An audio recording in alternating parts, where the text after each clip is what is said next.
Welcome to the Member Showcase. Today I'm delighted to be joined by Jill Lush. Jill is a DMI member and she has completed the DMI Pro back in 2011. She also has completed the DMI Expert program with ourselves back in 2018. And she is the founder of Lush Marketing. Jill is a marketing consultant providing marketing strategy, implementation and outsourcing advice, and she's also begun training small to medium-sized businesses. So you're very welcome, Jill. Thanks for joining me today. Thank you very much, Caroline, and thank you for that lovely introduction as well, and little brief background, I suppose, but looking forward to a deeper conversation, I suppose, this morning with you. Absolutely, and on that, let's dive straight in to actually hear from you a little bit about your career and your background to date. Yeah, so I suppose just to give a little bit of a brief background about myself, Jill Lush. So I studied in DCU many moons ago. And for anyone that doesn't know, DCU is Dublin City University. I did my business studies qualification there with marketing. So I always had that kind of passion for marketing. And I suppose that's where my original kind of exposure to it came. And I realized, yeah, that I actually quite like that area and I'd like to pursue it further, I suppose, and actually, I suppose, eventually work in that area. So that was always in my mind going back over the years. Then when I left college, I had applied for a graduate program with AIB and I was successful, and I was delighted obviously to take the place.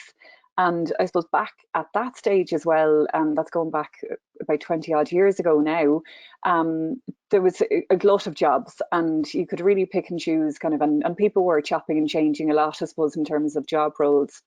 So at that time, I took the job saying, great, I'll do it for about 6 months and then I'll move on to something kind of very more marketing related, I suppose, because what I started with wasn't exactly in the marketing area. It wasn't exactly where I wanted to be, but it was a step in the right direction.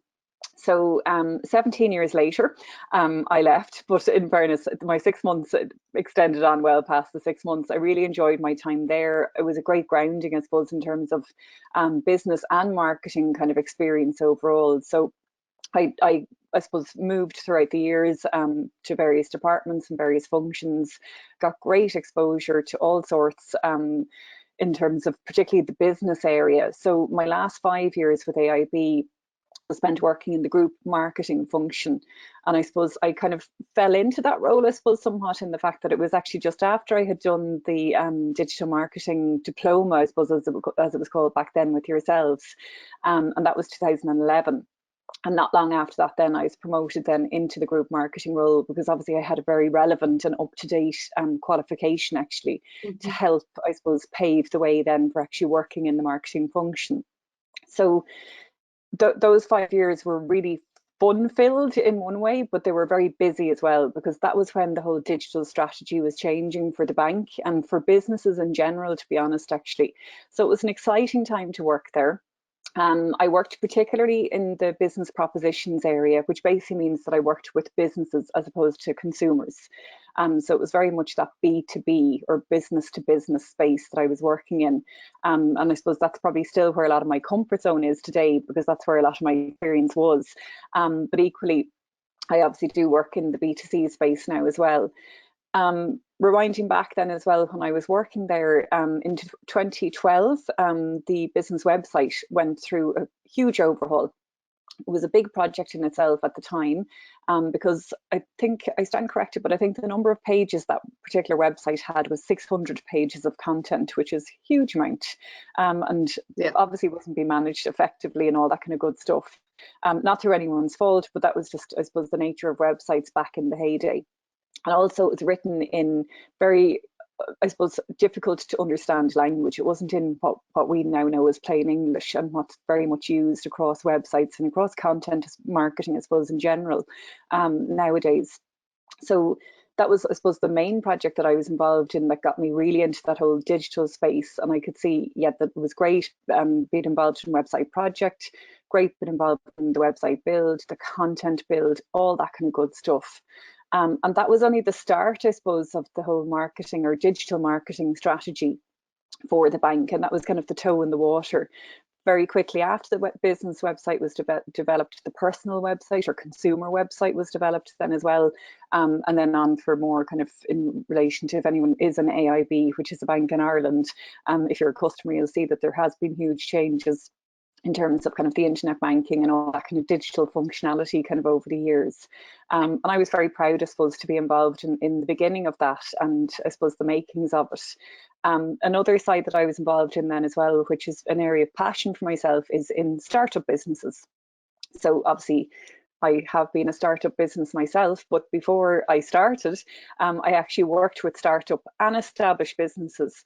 But I did a huge amount of research in that startup business space. And that was when I was again working in AIB. And we could see at the time that the big gaps in the market were networking and training, essentially for startup businesses. Because obviously a lot of businesses start out and it's a lonely space when you're on your own. So that networking part came through quite strongly.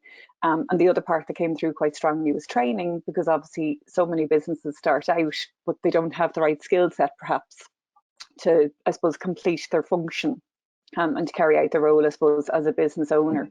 So that's where the AIB Startup Academy came about, and that was in partnership with the Irish Times at the time.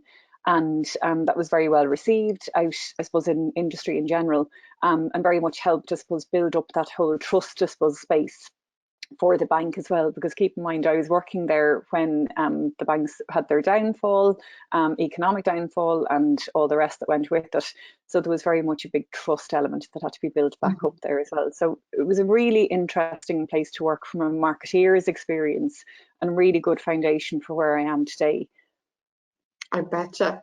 And if we actually just touch on the your time actually working in the banking and specifically working on that social media side, because that is obviously quite a tricky space for financial institutes and professional services organizations, you know.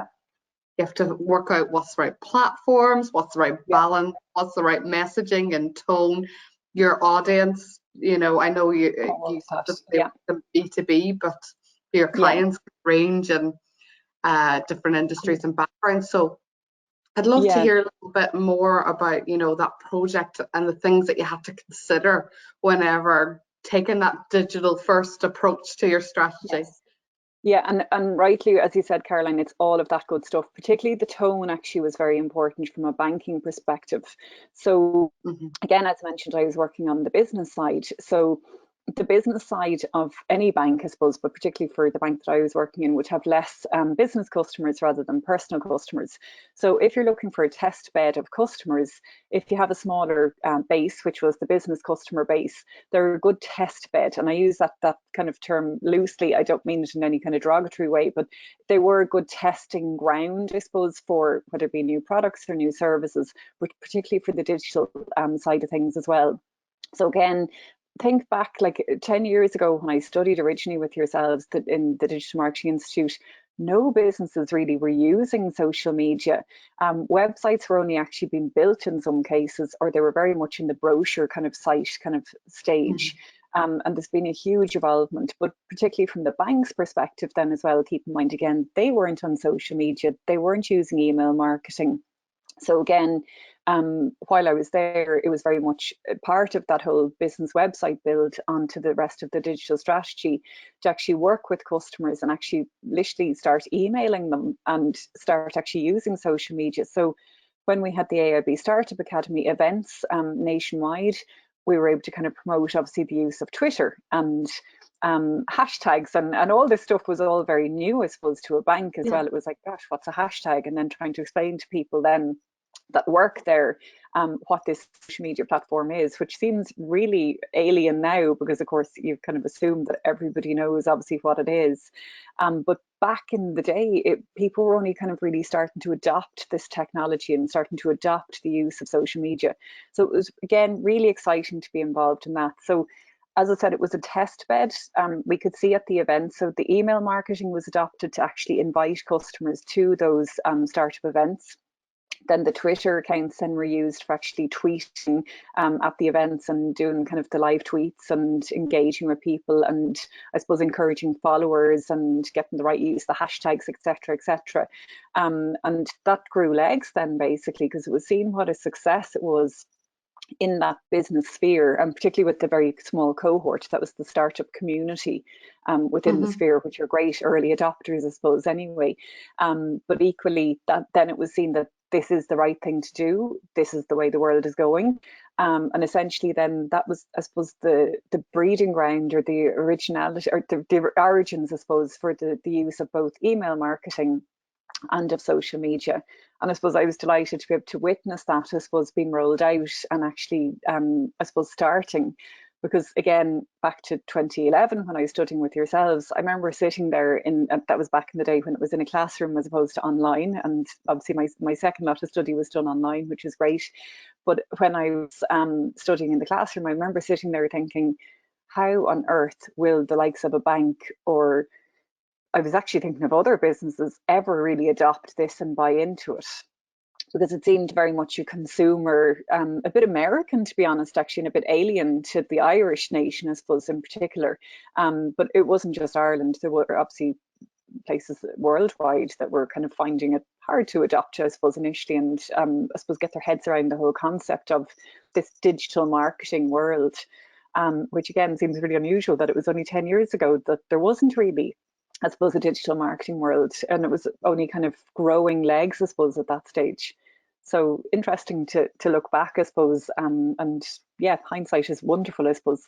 And actually, we touched on a little bit on tone and stuff, but I suppose yes, I'm making the assumption here that from a financial institution's perspective, in terms of tone and messaging, that most of that would have centered around building the trust and authenticity, while also very much needing to communicate the rules, the regulations, and that sort of thing, which is obviously probably quite a difficult balance to work out. Yeah. And I think from any business perspective, not just even in the banking space, that tone of voice is really important, and it has to match back to the brand values, and I suppose even legalities even as well, because I know obviously from a bank's perspective, they have to be very careful in terms of, you mentioned the word advice. Advice can't be given by someone that's not actually properly qualified in terms of the certain exams that people have to have taken to actually be able to give that advice. So whether it be on a product or whatever else. So that was, I suppose, something definitely that the banks had to consider in terms of actually what would be the content. Could it be advisory, or was it just, okay, this is the information and come and contact us? So it was very much kind of call to action originally, of come and contact us and we can talk through it further. Now it's evolved hugely in terms of now there's web chat and kind of it's very remote, I suppose, nowadays, I suppose, in terms of that kind of model of to actually kind of ring someone, as opposed to everything was done traditionally in the branch, in your main street, basically. So great to see the evolvement, actually, to be honest, and particularly jeepers now with the pandemic and the way we've obviously seen things over the last year go online. It's great that they didn't have to go through, I suppose, that struggle. But equally with other businesses, I can see them now, I suppose, back in the space of maybe the 2012 where I had witnessed the bank, I can see other businesses now kind of going, oh gosh, need to get myself online. I'm not out there enough digitally. What do I do? And there is a big struggle, I think, out there. But back to your point in terms of content and tone, absolutely, it has to be, I suppose, true to the brand voice and the brand tone of the business, regardless of what business you're in, or what industry you're in. That's hugely, hugely important. And I suppose not just, I suppose, communicating content for the sake of communicating content as well. I'd always say that to any businesses I'm working with. You can see kind of a bit of a mismatch sometimes of content, and a bit of a rehash of all sorts of content kind of being thrown out there. And I'd kind of step back and say, well, no, why are you doing that? That needs to be properly kind of thought through. And again, being true to the business and true to the values of the business is hugely important, in my eyes anyway. Yeah, and actually take a breath. Not every trend needs to be jumped on. It needs to be appropriate to your brand value and your brand and your audience. Exactly. And that's so important, the target audience end, 100%. And then you actually, following your departure from the banking sector, set up your own small business, your own marketing consultancy firm, and that happened back in 2017. So I suppose, Yes. what made you take that leap into setting up your own consultancy firm? And tell me, what's your mission? What are you hoping to achieve? Yeah. Okay, great question, Caroline. Thank you. I suppose back in 2017, for anyone that knows me, would know that in 2016 I fell pregnant with my little girl, and in early 2017 she was born. And at that stage, I suppose, when I was pregnant, I realised at the time, this was when obviously remote working wasn't really much of a thing. I was commuting from Wicklow to Dublin every day, and it was an hour in or more and an hour back home. So it was kind of a good chunk of the day, I suppose, that I was spending commuting, which was fine when I didn't have children. But then when my little girl came along, I kind of thought, okay, that's kind of time out of the day where I'd like to have with her, I suppose, ultimately as well, or be there as a present mum as opposed to this working mum, I suppose. And when I say working mum, I am obviously a working mum, but I suppose I have that flexibility now with the business. So when I set up the business, ultimately that was the goal, was for flexibility to be able to, I suppose, work around family life, and be able to kind of work hours, I suppose, that suited me, and again, not have that commute. Now, it's not to say I haven't burnt diesel over the years in terms of networking and getting out there and drumming up business and all that kind of good stuff. But I suppose that was ultimately why I set up as well, was for having that flexibility for myself. But I suppose the other why as well, apart from obviously my family setup, was the fact that obviously I had been exposed to this whole startup world as well for 5 years previous. And keep in mind, I'd done a huge amount of research in that area as well. And again, rewind back to when I had studied in DCU, obviously that kind of entrepreneurship was very much kind of taught to us. But I don't necessarily, obviously you can teach and learn and whatever else, but I think, to be fair, it's in my blood, it's in my family. And I think that entrepreneurial blood was in me, and the desire to actually have my own business at some point was always kind of bubbling underneath the surface, I suppose. So kind of when circumstances kind of arose in 2017 to actually start out, I said, yeah, may as well do it now or never type of thing. And have to admit, I A very have loved Irish every moment. phrasing. It was in your waters. Yes, sorry, yes, for anyone watching this internationally, actually, it was in my waters, actually, yes, but that means it's in my Yeah. DNA, basically, yes. My main thing to achieve initially, naively, when I set out, was to help other startup businesses. And Mm-hmm. then very quickly, I suppose, and when I say help, I mean in terms of marketing and getting them set up with marketing strategies and marketing plans.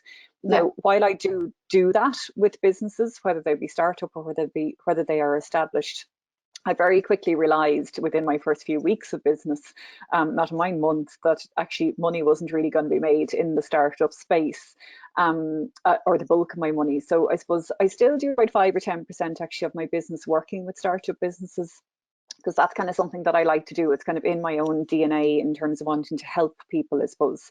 But I suppose equally, I am also running a business, and there are obviously the economics and the financial side of things that I need to obviously be making money, I suppose, to be in business. So I suppose that was my focus ultimately then, was to actually go beyond kind of the startup stage and actually help more established businesses, which is then where kind of obviously the training element came in, and that I could actually cover both startup and established businesses with that, which has been great. And I've really enjoyed every minute of the training part of the business.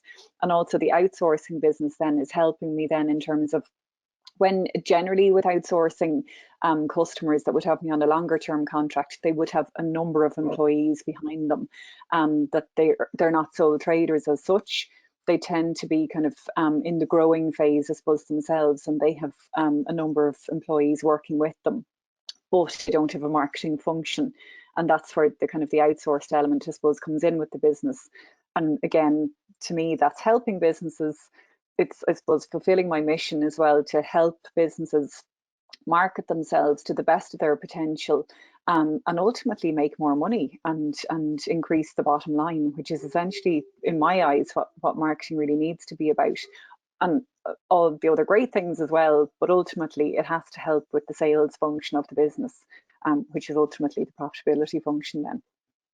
Yeah, and you touched on it a little bit in that explanation, but I think if we look over the last 12 months, people have found themselves out of work, and that's one side of it, but the flip side of it is actually encourage people to take that leap of faith and start new Yeah, businesses. Maybe yeah. take a hobby or something that they've had just a personal interest over the year and actually try and make it into something that they can make money from. And then you have all those stores that might have been bricks and mortars businesses up until the last 12 months that have actually realized to survive they need to move online. So that obviously is, you know, lots of new people that are looking to operate and digitally, and obviously establish a brand and market themselves Yeah. online as well. So I suppose in that context, what do you think are the main challenges that they face, but also the areas that they need to focus the most of Yeah. their attention to get off the ground? Great question. And yes, I'm seeing lots of that at the moment in terms of people's jobs or industries have literally been frozen, I suppose, over the last 12 months, and they haven't been able to work. But that entrepreneurial spirit, I suppose, is in them, and they want to kind of do something to, I suppose, make money for themselves ultimately, but that they don't want to maybe rely on someone else to employ them, that they want to actually employ themselves and keep themselves, I suppose, financially sufficient. And I've seen a huge amount of businesses starting out actually over the last kind of year, ultimately, which is great because you'll see it even in the peaks and troughs of economics of starting a business. Generally in recession, there's more started out as opposed to when times are good kind of economically. So I'm guessing that kind of that's maybe the start of the curve again, unfortunately, because it does look like we're kind of hitting into economically challenging times kind of in the coming months and years. So I think that we will see more of that. And I've seen a huge mixture of businesses in terms of all different types of businesses setting up. But in terms of the advice that I would give them, for anyone starting out, I'd say know your business, number one. And that's not just if you're a candle maker or a baker or whatever it be. Like, obviously, yes, you know how to physically make that product or the service or whatever it is that you're concentrating on. But I'd say look at the bigger picture in terms of the overall business itself, which can be hard when you're starting out because you're very much concentrating on the widgets, I suppose. And I'd say look beyond the widgets. So you need to have kind of a financial focus, and if you don't, then obviously outsource an element of that to whether it be a bookkeeper or an accountant to help you there. But also then map out, so obviously if you're finance end of things, there may be a HR element or maybe not, depending if you're on your own or not, but there's a huge marketing element there as well that has to be invested in. And the investment doesn't necessarily have to be just money. It can be a lot of time, to be honest, as well. Yeah. And I've certainly seen that from my own business and obviously from working with other businesses as well, Caroline, that you do have to invest a huge amount of time into marketing. I suppose I would have been the busy fool, admittedly, at times, and marketing and investing kind of time and effort. And you pointed out actually earlier on about knowing your target audience. And the best advice I would give to anyone before you start on any marketing exercise is literally write out about your target audience. There's lots of great free templates out there that you can get online. Doing a quick search, you'll find some really good ones to use. But when you actually download one of those templates, it brings you through kind of the literally the whole persona, the whole DNA basically of the person or people or groups of people that you're trying to target. And that would be one of the things that I work on with a lot of customers, whether they be startup or whether they be established. I genuinely think that a lot of businesses don't spend enough time in that space actually thinking about the target customer and actually literally pen and paper exercise or on the laptop typing it into the template you've downloaded, but to actually think about the target customer and chatting it through with someone else as well can be very useful. So whether that be a mentor or whether that be kind of a business advisor or whoever it is, but often bouncing that off someone else is very useful, I think anyway, as well, in terms of actually chatting it through, because I think then that's where kind of the liquid gold and gold nuggets, I suppose, come from in terms of the information. And then obviously knock-on effect then is marketing your business more effectively because it's very concentrated to exactly your type of target customer you're trying to achieve or target. And obviously then you're not wasting time and money on I suppose, customers that essentially are never going to be your customers, or people, sorry, that are never going to be your customers, or you don't necessarily maybe want to be your customers. So I'd always kind of say to target the sweet spots in terms of the target customers that will make the business money, I suppose, essentially. Yeah. Being kind of fairly, I suppose, yeah, again, it has to be about the business's bottom line. Yeah, and I suppose understanding the parameters of your business as well, Yeah. in terms of what you can deliver on as well, in terms of the products and services.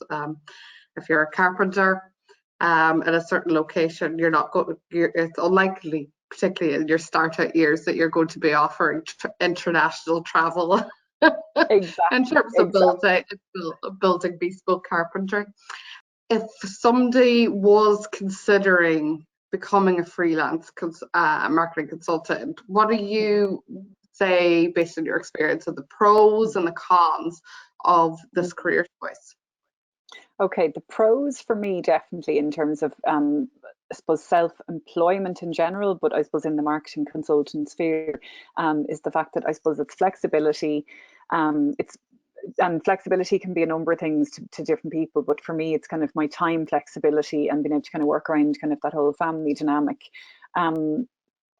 It depends on what day of the week you ask me, actually, with the pros and the cons. I could have a big long list of either side, but I suppose some of the cons, I suppose, just to point them out, I suppose, initially, is that Rome wasn't built in a day. It takes time to build up the business, basically, and to build up your network, build up the brand awareness even for yourself as well, and the visibility, and the trust, I suppose, as well, in terms of actually people buying into what I do, I suppose, in terms of Lush Marketing. But also, if you're setting out or starting out in your career or whatever as a marketing consultant, that is the biggest challenge, I suppose, and that's probably one of the cons in terms of the time frame that it does take to build up. And I know when I started out, I think it was my sister-in-law actually even said to me, your first kind of 4 to 5 years is really when you're drumming up the business, and then it kind of motors on then at a nice kind of rate then from there. And I can definitely see that because I'm coming into my 4th year now in business, and I can definitely see what she was saying, that it does kind of take that amount of time to actually build it up and to grow it and develop it. So if you don't have the time, and I suppose even the financial backing behind you as well, to actually wait until you were properly making a decent income from it, then it's not the right thing, I suppose, for you.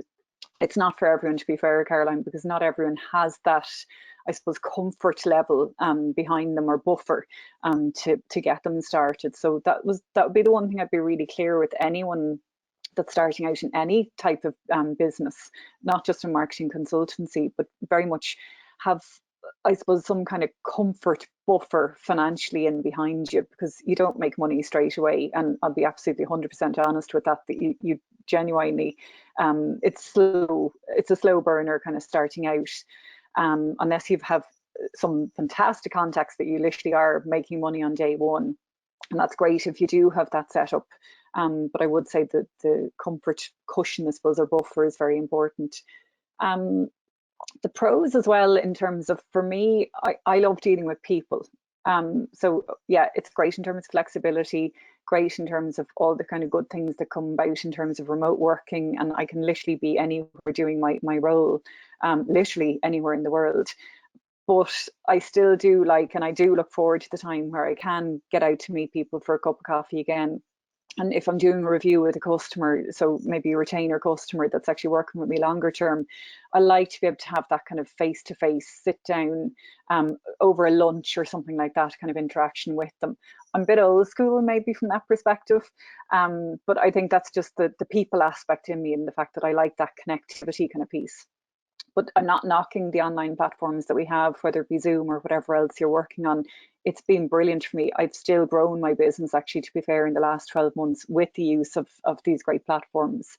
But I suppose you just have to have, I suppose, number one, a great network, number two, great support, number three, some money behind you, I suppose, to get you started and get you up and running.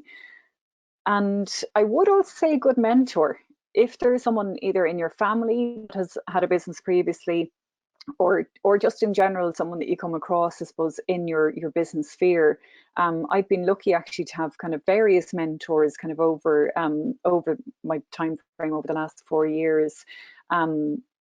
yeah, and there's one very particular one I'm very fond of at the moment that has given me the best business advice. And since working with that individual, my business has grown again substantially, because my confidence, I suppose, has grown as well with it, from the advice and the pearls of wisdom, I suppose, that have been shared with me, which obviously I love to do then as well back in return then for other businesses. Yeah, and I suppose actually that's funny enough, you mentioned confidence there as well. I think that probably comes in as a factor if you are prepared to take that leap, that you need to have confidence and trust 100%. in yourself as well, Absolutely. so that you can be confident in your decisions, and not everything's going to work all the time, but just the confidence that you made the right decision with the best information you had in front of you at that time, and that you learn from the failures or the rejection as well, as much as you do. Genuinely, and the failures don't even have to be bad things. They can be just little things that maybe didn't go wrong, or maybe a contract that you didn't win, maybe, but it was based on the fact that politics maybe got in the way, or financially you went in too low or too high. Like, there can be so many different reasons why you can have the failures, I suppose, and I put them in inverted commas. It can be not that your business has failed, but it's little things that you wanted to be successful maybe weren't. But you learn and you grow from that, I think, as well. Or I certainly can say I have, and I think a lot of that is mindset, and we can have a whole other session in terms of mindset, and I go into a whole other minefield there. But I do think a lot of it is the positive mindset for the individual. And I think, to be fair, Caroline, and I know we've had International Women's Day, and there's lots of women's events, I suppose, and days marked kind of during the calendar year. But to be fair, I do think that there is an element of the confidence in the female starting out in business maybe isn't quite as strong as the male. It's not to say that the male won't have the element of self-doubt and I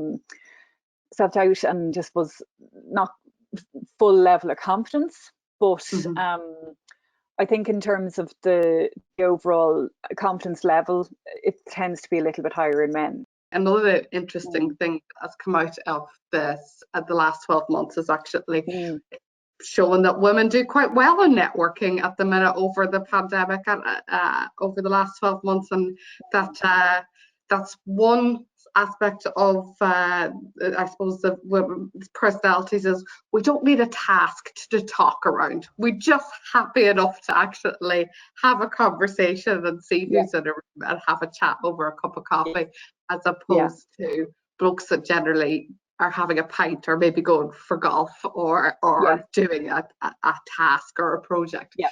So I suppose you've obviously benefited out of networking, but networking has changed now. We're not able to meet up or go around a table and have a chat with people from our area or location and a face-to-face. So I suppose, how have you found that networking has changed? Are you still as involved in them? And do you have any top tips that you've found over the last 12 months that work for you? Yeah, great question on the networking, Caroline, actually, and very good point, actually, an observation from the male and female perspective, because I think any males that I've worked with, I think they're nearly waiting for the normal life to come back again and actually be able to network in person. So like you said, over the pint or the golf, or even networking events. I think that there some men in particular that I've come across anyway are struggling with the online networking side.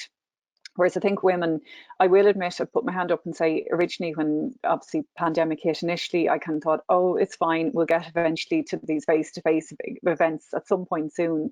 And then obviously quite quickly I realized, okay, that's not happening anytime soon, so I need to get back involved with my networks.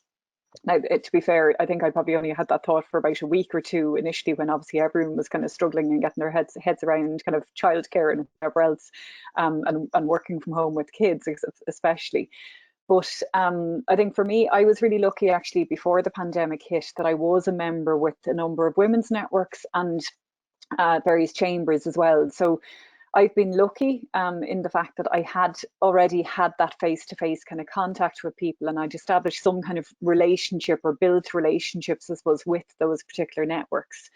So I will admit that I was in a very lucky position, and I do count myself lucky actually that I did have that normal, I suppose, interaction kind of face-to-face with people and the cups of coffee and all that kind of good stuff. But I do see the benefit of online networking. So there was one network actually that I'm involved in, and we were meeting physically in a physical location every 2 months. But now that we're online, we're meeting monthly. So it's even actually the frequency has been able to change. The dynamic has changed. The time actually might be a little bit shorter. So we may have been like a whole evening in this particular venue, but now it's very succinct. It's that we start at a certain time and we finish at a certain time, and there are obviously agendas and breakout rooms and all the great things that come with networking. So I will say for anyone that hasn't put their toe in the water for networking is do test them. Generally, networks would offer you like your first event or first participation for free, just to test, I suppose, and see is it for you, because not every network is for you. And I've certainly tried quite a number. And I will say, yeah, they're not for everyone. Sorry, not all networks are for everyone. So find your, I suppose, happy place somewhat in terms of where you feel comfortable, where you feel welcome. Because I suppose, again, back to the day where I was able to kind of walk into a room in person, I would have been extremely shy, ironically enough, Caroline, because I know you know that I can talk quite a lot. But when I go into a room and I don't know people, I am quite shy, and I would be a little bit introvert like that. So I suppose, and look, I built a bridge and got over that fairly quickly, and I knew just to rock up to tables and introduce myself and get chatting, basically, rather than sit there on my own waiting for people to approach me.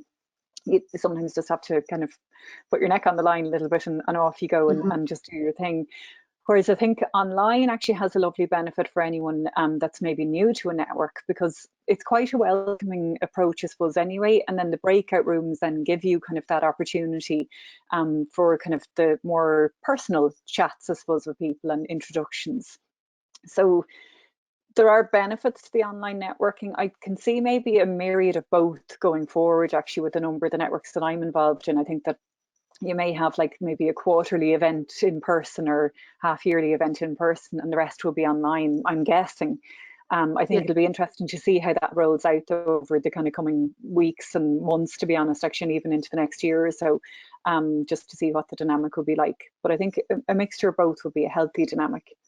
Yeah, and I think actually what's interesting about if people actually do get involved in networking is not only are you building out the number of contacts that you have, but it's good for your mental health as well, being able to actually see other people, hear other people's stories, learn from them and challenge yourself. And actually go back to your point of learn how to introduce yourself, particularly if you are exploring this whole freelance on entrepreneurship role as well. Elevator pitch. Yeah, exactly. Exactly. And work out, you know, what works. And you might have different variations for different scenarios as well, but actually to play around with it and figure out what you're comfortable with as well in those situations. But I definitely I'm a great believer of networking and the power of it as well, in terms of, you know, you might be speaking to somebody, and whilst an opportunity may not come directly with them, they may refer you on through somebody they know as well. And build the network that way as well. Exactly, and that's the power of networking. Yeah, really and truly. And I suppose as well, there's so many different ways to do it. I mean, we've spoken about just actually networking groups that you can go to, but I suppose if you want to dip your toe into the water in terms of networking and do it in a safer space, you can always look at like forums and stuff like that there, and build your confidence in sharing your viewpoint and opinion on that side of the house first as well. Exactly. Yeah, it's an interesting one. Jill, walk me through the standout moments and professional accomplishments in your career that you've had. Yes, and that's again a great question. Thank you, Caroline. I've been really lucky to have a lot of wins in the business as opposed to failures. When I say in inverted commas there, previously we spoke about failures, but I always say to other business owners as well to celebrate your wins. And it doesn't necessarily have to be an award win. It could be just earning a successful contract, or winning a tender possibly, or whatever it be, in terms of good business I suppose things happening for the actual business. For me, I've been lucky to actually have award wins for the business. So the chamber that I'm involved in, a couple of years back, I came through with a startup award from them in the startup category. I was really proud of that moment. I'd mentioned to you previously when I was chatting about this that it was pre-COVID times. It was a black tie affair. We were sitting right beside our neighbours, as in other people at the awards. It was in a large room. Drink was served. It was a great event, and that was pre-COVID, obviously.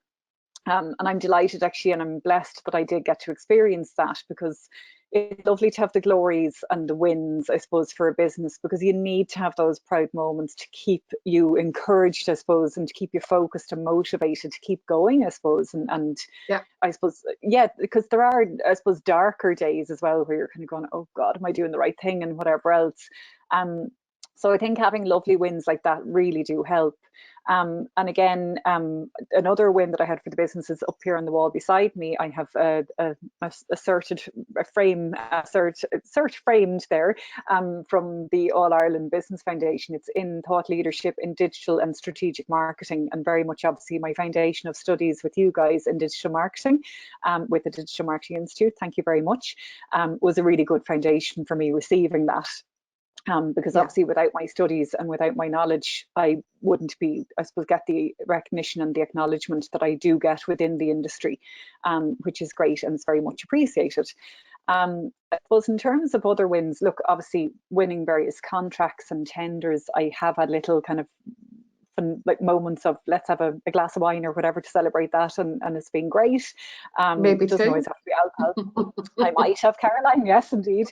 Look, it doesn't always have to be alcohol to celebrate the wins, but I would say do celebrate them, and I would certainly share some things on social media even as well, in terms of celebrate the wins, and for other people to join in that glory, because you do find actually as well that people do go, oh well done, and you see the clap hands and the thumbs up and all the great things, and people really want to get behind you, I think, as well, in terms of when you do have the wins. People are proud as well for you, and with you, I suppose. So that's one of the beauties, I suppose, of some of the wins for the business. I suppose back in my career in AIB, I suppose some of my prouder achievements, again, were being involved in that business website. The day it went live was probably the biggest relief of my life, in one respect. It had been a very long kind of we'd been working on the project for quite a period of time, so it was great to finally see it go live. But I suppose even better as well to see that it paved the way for the future of the digital strategy, I think, for the bank ultimately. So that's, I suppose, one thing now, more so probably on hindsight, I can say I'm very proud of it. I was obviously at the time, but now when I'm actually talking about it and thinking about it, that's probably one of my proud moments as well. I've had lots, but yeah, they'd be the main highlights, I suppose, for me, Caroline. Yeah. Oh, well, it's nice to be rewarded for your hard work and recognized for it, and as well, like even going back to your award, when there's hard work and actually even doing the awards. There Putting is, yourself forward honestly. for the award, so it's nice to even get the recognition for that. Yeah. Yes, absolutely.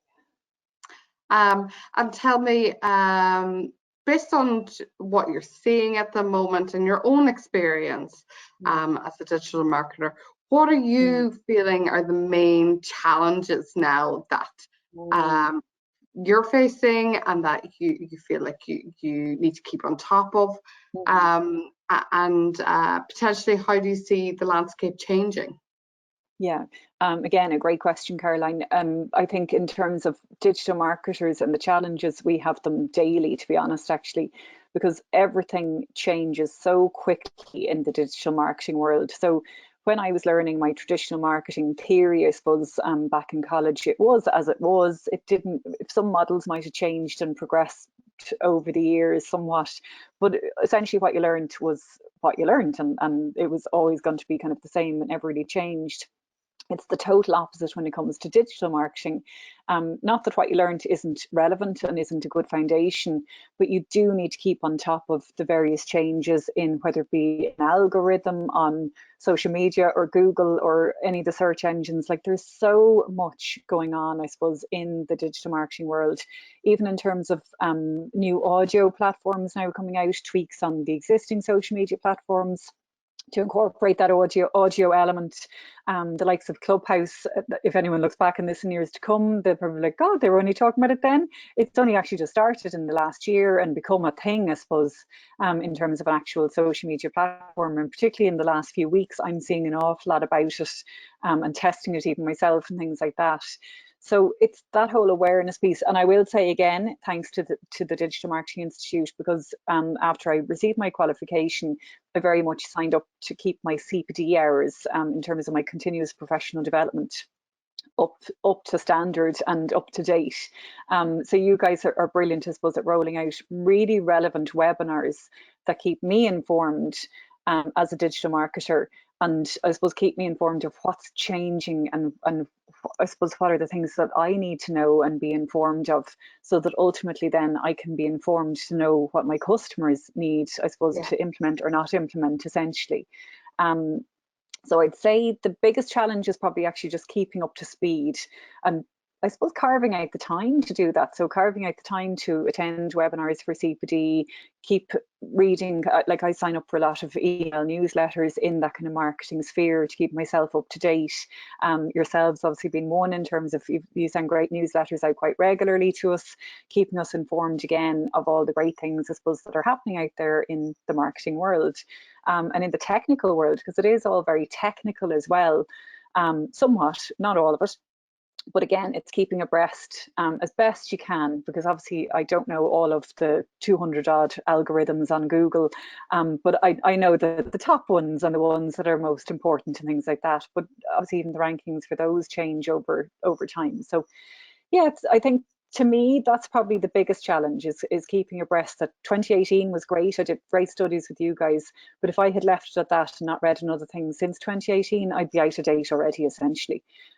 So it is about that whole keeping, I suppose, yourself informed, so that ultimately then it's a very informed customer. Yeah, always constantly looking to close that knowledge gap, Exactly. that's constantly being changed, because the landscape is changing as well, and things are being developed. But and just what's your own opinion of Clubhouse now that you've gone on and tried it? I think initially I just went, oh God, not another platform to have to learn. I think my initial reaction, and I hope I changed my mind actually from my initial reaction, I kind of thought it seems quite American, and no offense to Americans, but any, I suppose, Clubhouse room that I did pop into was American accents, and I'd like to see a lot more European use of it, to be honest, actually. But to be fair, it was rolled out in the States originally, so of course there's going to be a huge adoption there originally or initially from it. I think it's going to be great for people to keep abreast in terms of audio listening, for industry specific rooms, I suppose, in terms of within Clubhouse. I think it's going to be one I'm going to watch, to be honest, Caroline, actually, and I'm going to step back and just tread cautiously here on the sidelines. I am, I suppose, somewhat of an early adopter, but I'd be a cautious early adopter. So I think that's probably the best way to describe me. And I wouldn't be encouraging customers to be popping onto it left, right and centre. I want to have a very informed decision myself first, to know who it's right for and when it's right for them as well. So I think it is going to be one of the next big platforms. And certainly when you see the likes of Facebook and Twitter trying to mirror it and bring out something similar themselves, you know that they're onto something. So there is definitely something in that audio sphere. And we can see it even ourselves from podcasts kind of growing hugely. It'll probably be a good home, I suppose, and I use the term home in inverted commas, for housing some of the content and for actually being able to listen into some of that content. So definitely one I'm observing closely, I will admit.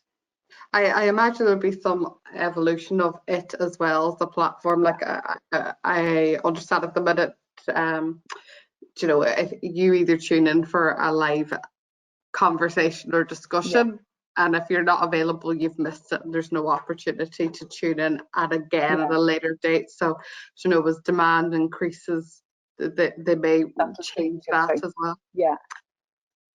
What about Bebo? Will you be back on the Bebo train? No, do you know what? Actually, I never did the whole Bebo thing. Actually, ironically, actually, really unusual for a marketeer to say that, and particularly when I would have studied with yourself back in 2011, Bebo was like the real deal back then. So no, I never did Bebo, and so I won't be returning because I never did it in the first place. But look, I think the whole world of social media is definitely an ever-changing landscape in terms of the platforms of choice, and particularly for the younger generation as well. They may or may not want the likes of Clubhouse or Get It. They might want to kind of stick to the likes of the TikToks of this world and whatever else. But it's not to say that roll on another year or to 5 years that there's another next best thing in terms of a platform, because we're quite good at adopting the likes of the Facebooks and the Instagrams and the Snapchats and the TikToks by the generation that they're appropriate for as well. So I think the social media world is very interesting. It's very controversial, I think, as well, to be honest, with kind of the privacy issues. And look, I'm not even going to open up the whole kind of worms and minefield with social media in general. But I think the platforms, again, from a marketeer's perspective, you need to be aware of the platforms and know which ones are relevant. I suppose number one for me as a business owner, but then number two for my customers as business owners, because they all have various different target customer types and generations. So what might work for me what might not work for me could work really well for the next business. So I know earlier on in our discussion, you spoke about mentors that have been invaluable. Is that where you've been given the best and most valuable advice to date, or is there something someone else? Yeah, I think, to be fair, actually, yes, definitely that mentor that I would particularly respect. Sorry, I respect every mentor that I've ever come across. Actually, I've been really lucky actually to have some great mentors. As I said, there's one in particular more recently that I've been working with, and I would hugely respect, I suppose, the information and the advice given. And I'm not sure actually who in particular said to me. I know that it's come up quite recently, but I think even in the past from family as well, I would have probably been brought up with the understanding and I suppose the morals, I suppose, somewhat as well, of just be yourself. And I think that, to me, it sounds a bit corny and a bit kind of unusual for me to kind of say that with all the great other things that we've been talking about. But I would always say for any business, and particularly for a business owner representing the business, that you just have to be yourself. So don't try and be someone that you're not, because what will happen is, if you're falsifying, I suppose, somewhat, or trying to pretend to be this other person, it'll all come out in the wash eventually anyway, and it won't ring true, I suppose, to you or the brand values of the business, I suppose, essentially. So I know when I started out, and long ago, when I would have had kind of conversations with particularly my grandparents, actually probably would have been a big influence as well. They would have always kind of said, like, in terms of kind of growing our confidence and all that kind of good stuff, was just to be yourself.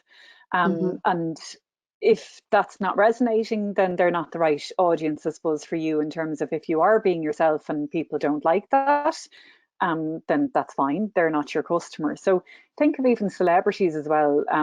You can argue whether they are or they're not being themselves, but there's some that you really resonate with, and there's some that you really don't, that they just don't gel with you. And that's fine, because there's something for everyone, I suppose, out there. And I suppose in terms of business, I would definitely say when people are struggling with content and content marketing, they're struggling often because they're not being true to themselves and not actually being themselves. Or sometimes they're actually on the journey of trying to be themselves, but they don't know how to portray that, basically, in terms of their content.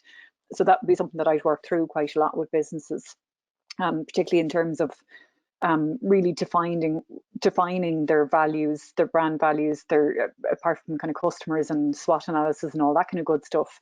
But sometimes it's actually a bit of work on them themselves, and they realize that they have been, I suppose, the limiting factor, I suppose, somewhat in the growth of the business and the growth of the marketing of the business, because they don't feel comfortable maybe to put themselves maybe out there.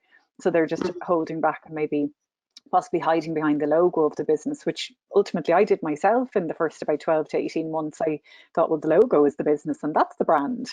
And then I realized actually very quickly, well, actually, I'm the brand. This is what Yeah. this mugshot here is essentially what people are buying into. And even as recent as yesterday, someone asked me, is there someone else going to be working on this for me, or is it you? As in, they didn't want a team of people behind me. They've bought into me and my knowledge, and it is just me will actually be delivering for them. I'm not contracting the work out or anything like that.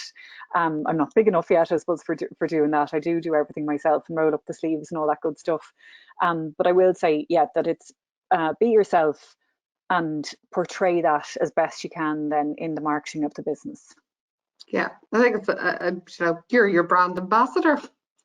Absolutely, absolutely, and I am, I suppose, essentially for myself. And when I said the mugshot of myself, I can even see it on the likes of social media posts.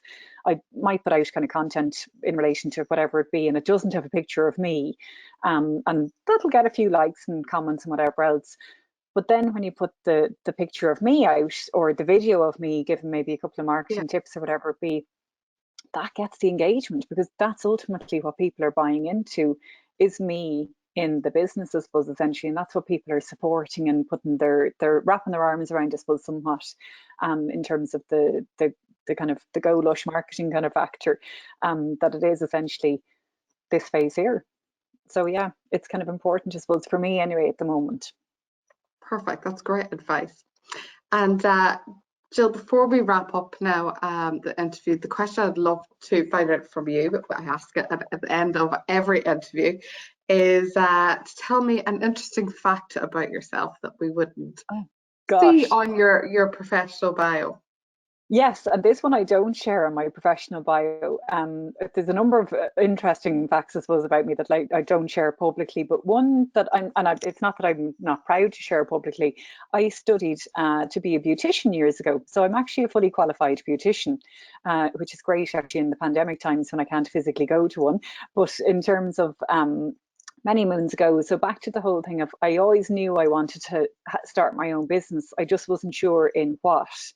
Even though that whole marketing thing was my love, I suppose, in college, I never realized actually that I could actually have my own business, I suppose, in that area. I always thought it would just actually contribute to marketing another business possibly. So I had the brainwave to go back to college basically and study to be a beautician at night. And sorry, as in I went to nighttime college or whatever, night classes. And I did it for a couple of years and I really, really enjoyed it. But I really realized very quickly, I suppose, number one, I wasn't going to make a huge amount of money in it. But number two, I was no good at it either, actually. I could do the basics and whatever else, but it wasn't really my area of passion. I didn't love what I was doing basically with it. So that was very quickly given up. And I was lucky in the fact that I did have my full-time job always to fall back on. I'd never left my career, thank God. So I had that kind of to keep kind of going with, and I learned very quickly that I was never going to be kind of any good at it. But I will say actually the interesting fact that I have that as a qualification, I've actually been able to speak at beauty events and people actually resonate with the fact that I'm not some blow-in marketer. Sorry, I can be maybe seen as a blow-in marketer possibly to them, but the fact that I actually do understand the industry and I actually do keep in touch with people within the industry, and I keep abreast actually of some of the changes, because that's been quite a dramatically changing, and there's huge money in the beauty industry even as well, like it's a big money churner. So I have kind of kept abreast with the industry itself. I do work, I suppose, with some people within the industry, which has been great, I suppose, in terms of I can relate, in terms of I actually studied the area, do understand kind of the challenges, I suppose. But yeah, that's kind of an interesting fact about me, in fact that qualified beautician, but an awful one, basically. Until you said an awful one, I'd say you're going to be in hot demand from all your friends and family over this period.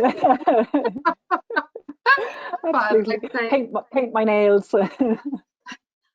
Well, I definitely agree with you. I think this is one industry where the bounce back ability will be very much showcased whenever the doors open again. There will be people queuing to get in. Literally from midnight, as soon as they can open, I think we'll all be queuing up. And the I'll be in hairdressers, the queue. you can go there, Caroline. I will definitely be in the queue. That'll be the full works.